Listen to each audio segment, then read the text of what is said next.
it's my favorite time of the year. It's cutting season, so that means you can break out the lawnmower and, cut.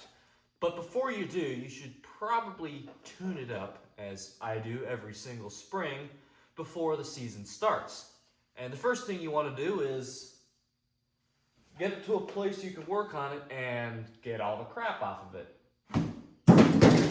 Yeah, it's getting a little overgrown, so I think it's ample time to start cutting the grass.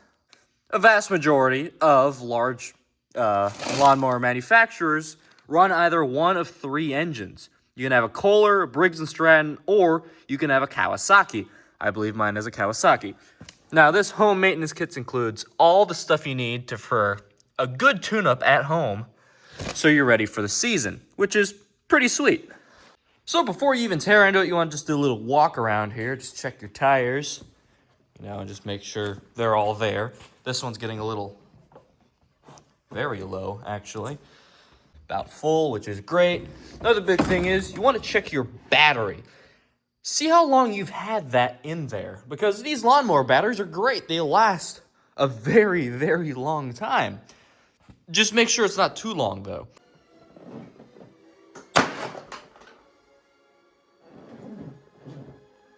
So do check your battery before you start fiddling about.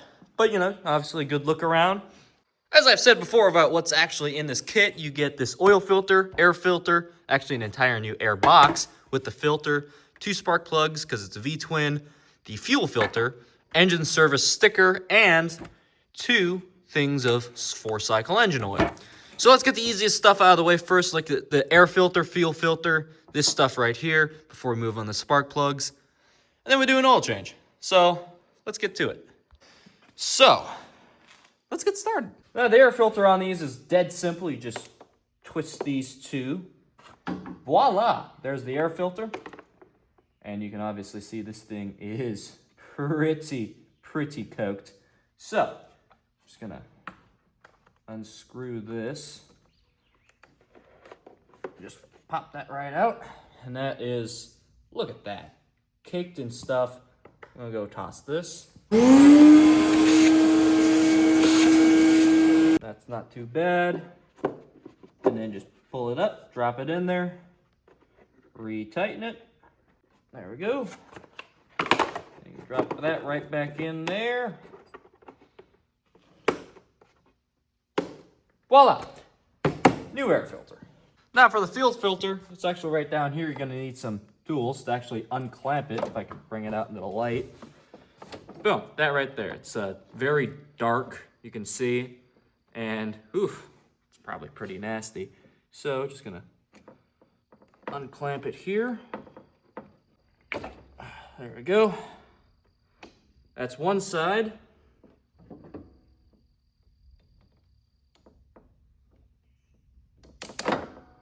Seems like it has been swollen a little bit on this other end right here.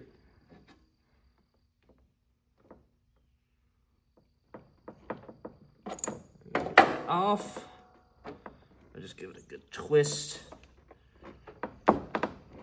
And yank. Now remember which way this actually goes in. You can see this flat top goes in towards the actual entrance here. We're gonna remember that. Try not to pour gasoline all over the place. Lubricate both sides. Makes it go in there easier. Make sure that's lubricated. Slide it right on there. And voila, there's your new fuel filter. So you can just, to prime it, you can just gotta pump it up a couple times. Get the spiders nest off you.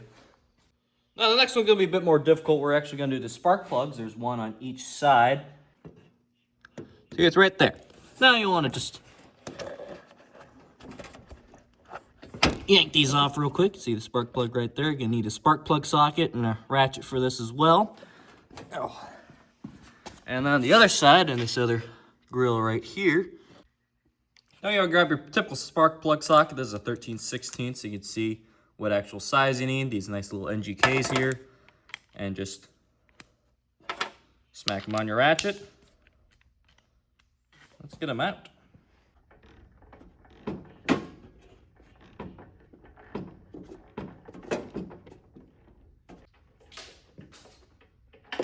There we go. There's one. You can see how much carbon is on that thing. Look at that. Compared to new. Whew. That's pretty nasty.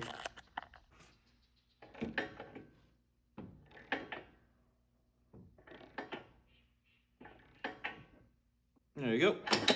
Don't want it too tight, otherwise you'll break it. And obviously you can just set the plug connector right back on it. Voila. That is one spark plug changed. Now we head to the other side, which I believe is also loosened up. There we go. There we go. Look at that. That is pretty nasty. There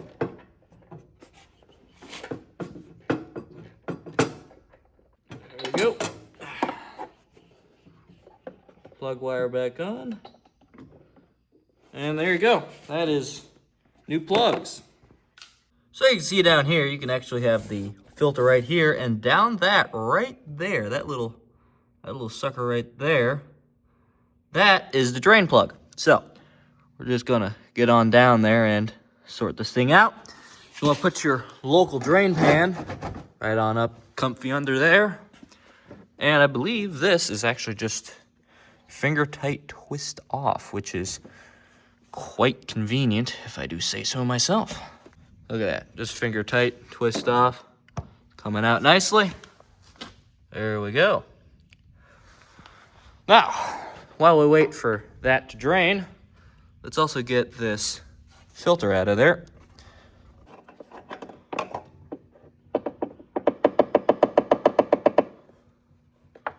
There we go. There it is. There's your old one. Now with anybody, you want to just lubricate the O-ring right here. Now, some people tell you to pre-fill it. You can't pre-fill it on this because it is sideways. So we're just going to put it right back in. And do make sure it is all clean down there. And hand tight. There you go.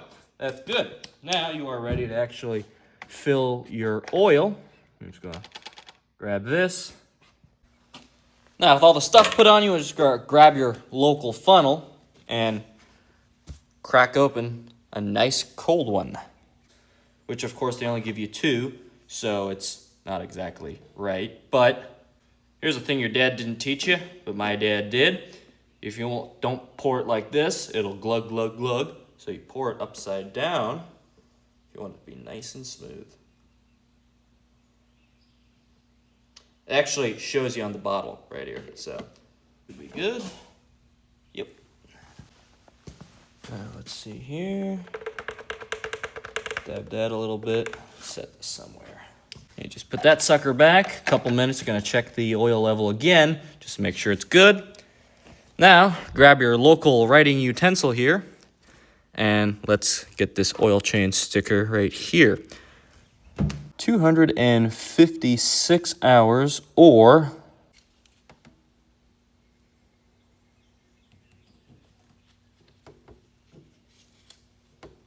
and voila.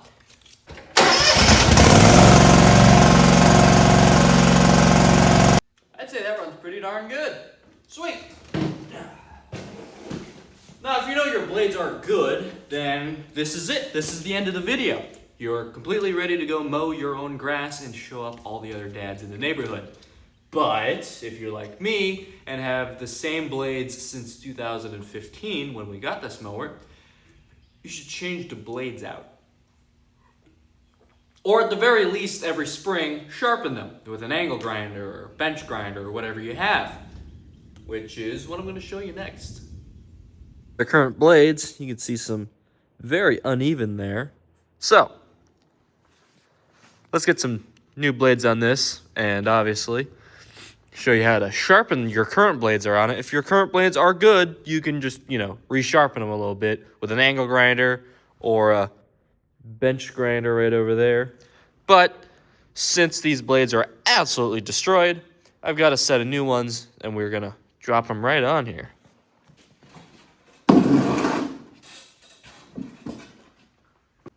Only do that if you're freakishly strong like I am.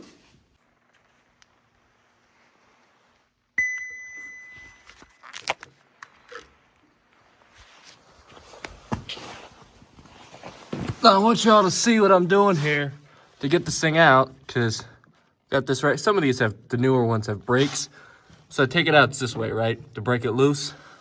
So I put this block right here that stops the blade from moving. All right, you gotta hold that up. I'm gonna grab the wrench, put it on there, smack with the mini hammer, breaks right loose. Look at that. Beautiful. Beautiful, ain't it? You should remember which way this thing actually goes. So, you know, stuff doesn't kind of mess up. So it was like this. That's something to remember. And obviously to tighten it, put the block over on this side, stop from going this way. It's easy as that, actually. See the actual difference right here is what the blade's supposed to nice and square, you know, nice and sharp. Look at that. That is extremely dull compared to what's going in it. So this thing should cut miles better. And we just put it right back up. Obviously, if your blades do not look like mine and are in good shape, you just grind along the edge right here. You can see what I've done, we've done previously. Just grind along the edge until it's sharp. Honestly, you could probably get a little bit more use out of these blades, but I mean, at this point, they're so chipped and worn, it is starting to get extremely unbalanced to the point where it's unsafe. So now we got these nice, brand new, well-balanced blades. I'm gonna put it right back up.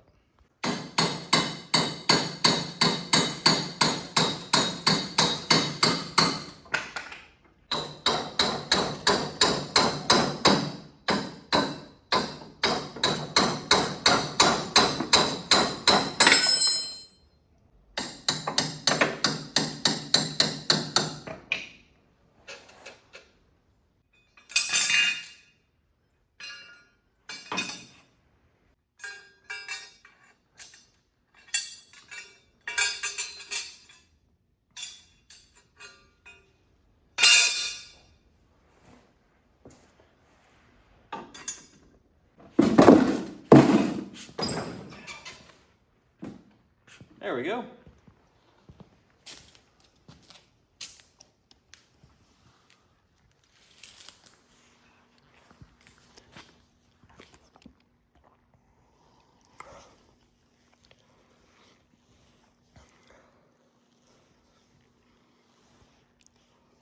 Now, for certain, the blades will not hit each other. It is very important to make sure the blades don't intercept, because that will cause a very, very bad day. Now, once you have them all nice and, you know, all nice and set, I think you're good. We'll go recycle these old blades to the scrapping place. And let's give these new blades a test run, shall we?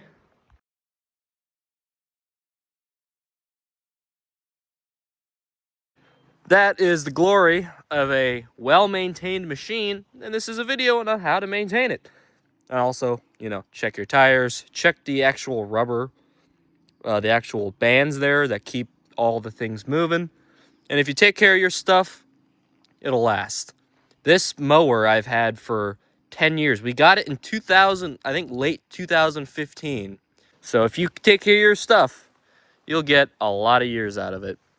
And that's a pretty nice video. So, you know, just take care of it, do your maintenance, and I'll see you in the next one.